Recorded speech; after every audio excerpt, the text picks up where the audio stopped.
So finally KGF 3 का announcement हो गया है। तो KGF 3 आपको मोस्ट प्रोबेबली 2025 के एंडिंग पे या फिर 2026 के स्टार्टिंग पे देखने को मिलेगी।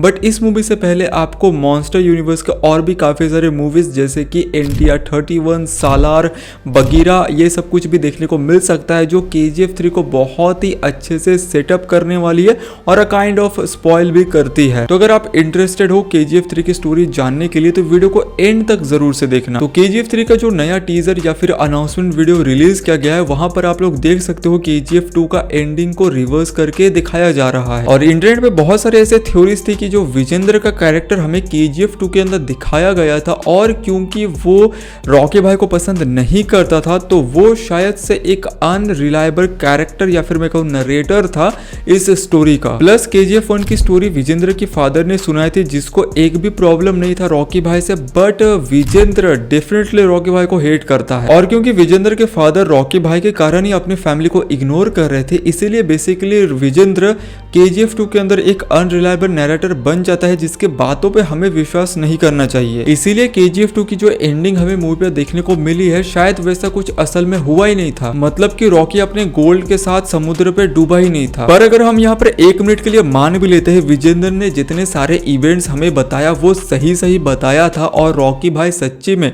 गोल्ड को लेके ओशन के अंदर गए थे और उनके ऊपर अटैक होने की वजह से वो डूब के मर गए थे या फिर डूब के मरने वाले थे, तो यहाँ पर और भी बहुत सारी पॉसिबिलिटीज है, जैसे कि उनको किसी ने बचाया ही होगा, और जिसने भी रॉकी भाई को बचाया होगा वो शायद सालार हो सकता है, जिसको प्ले करने वाले हैं प्रभास। प्लस हमें KGF 2 के अंदर एक लड़का दिखाया गया था जो रॉकी भाई को अपना भगवान समझता था, और हमें ये भी बताया गया था कि ये बंदा मर गया है, पर मोस्ट प्रोबेबली कैसे भी करके ये बंदा आगे जाके सालार बनता है। वो ऐसे कि KGF 2 के अंदर ये बंदा नहीं मरता है, क्योंकि सालार के अंदर भी हमें इस लड़के की मदर को देखने को मिलने वाला है, played by the same actress. So most probably Salaar Rocky Bhai का राइट हैंड होने वाला है, या फिर आर्मी का कमांडर होने वाला है, जो रॉकी भाई को आसानी से मरने नहीं देगा। और अगर रॉकी भाई KGF 2 के लास्ट में ड्राउन हो भी रहे होंगे तो सालार उस समय रॉकी भाई को बचा लेगा। इसके अलावा 3 साल के लिए रॉकी भाई गायब थे, जिसको इस अनाउंसमेंट वीडियो पे भी टीज किया गया है। तो इन 3 सालों में रॉकी ने क्या किया, इस रिलेटेड भी इंफॉर्मेशन हमें KGF 3 पे देखने को मिलने वाली है। तो KGF 2 के अंदर आपको एक सीन याद होगा जहां पर रॉकी भाई एक पुलिस स्टेशन को उड़ा रहा होता है, तो वो बेसिकली एक